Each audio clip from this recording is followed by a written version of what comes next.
بسم اللہ الرحمن الرحیم۔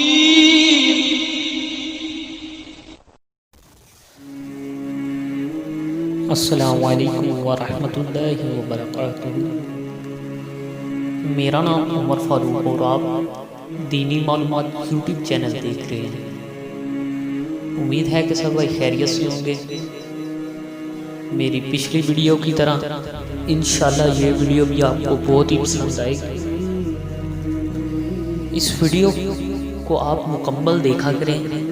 اگر آپ ویڈیو کو بیچ میں سے چھوڑ دیتے ہیں تو آپ کو وظیفے کی مکمل سمجھ نہیں آتی۔ آپ میرے بھائی اس وظیفے نیاب سفر کے مہینے کا، جیسے کہ آپ کو پتہ ہے ماہ سفر کا مہینہ سٹارٹ ہے، تو اس میں جو لوگ اس مہینے کو نحوست سمجھتے ہیں وہ ان کے لیے ایک خاص پیغام ہے اس مہینے کا۔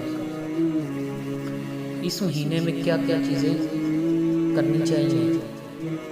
اللہ کے پیارے حبیب حضرت محمد صلی اللہ علیہ وسلم نے بخاری شریف میں فرمایا ہے، سفر کا مہینہ نحوست کا مہینہ نہیں، یہ برکتوں والا مہینہ ہے۔ جو لوگ دوسروں کو اندائش کرتے ہیں، یہ تو دوسرے مذہب والوں کو کہنا چاہیے کہ مسلمان کہتے ہیں کہ سفر کا مہینے میں شادی نہیں کرنی چاہیے، سفر کے مہینے میں کاروبار نہیں کوئی کرنا چاہیے۔ تو میرے بھائی یہ عقیدہ کافروں کا ہے، یہ مسلمانوں کا عقیدہ نہیں ہے۔ میں جو بھی آپ کو بات بتاؤں گا انشاءاللہ آپ اس پر عمل کریں۔ اس مہینے میں تو بہت برکتیں آتی ہیں، جتنا ہو سکے اس مہینے میں صدقہ کیا کریں۔ اللہ پاک جو اس مہینے میں صدقہ کرتا ہے، اللہ پاک اس کو بہت برکتیں دیتا ہے، اس کے سارے سال میں برکتیں ڈالتا ہے، اس کا کاروبار اللہ کے ذمہ لگ جاتا ہے، اللہ اس کو ہر طرح سے کامیاب کر دیتا ہے۔ سفر کے مہینے میں جتنا ہو سکے قرآن پاک کو پڑھیں،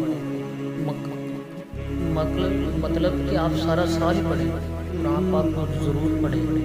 وہ کہتے ہیں کہ سفر کے مہینے میں میں نے صبح اٹھا تو میں نے دیکھا کہ کوئی شخص کا میں نے چہرہ دیکھا تو میرا سارا دن خراب رہا۔ تو اللہ کے بندے تو اگر دیکھنا چاہتا ہے تو قرآن پاک کو سب اٹھ کر صبح دیکھ، انشاءاللہ اللہ پاک کیسے برکتیں ڈالتا ہے۔ جب صبح قرآن پاک کو پڑھنا نہیں، نماز پڑھنی نہیں، تو پھر کہتے ہیں کہ وہ سارا الزام سفر کے مہینے پر ڈال دیتے ہیں۔ تو میرے عزیز بھائیوں اس طرح نہیں کرتے۔ اللہ پاک نے فرمایا ہے سفر کے مہینے میں بہت برکتیں ہوتی ہیں، اس کو نحوست کا مہینہ نہیں کہتے۔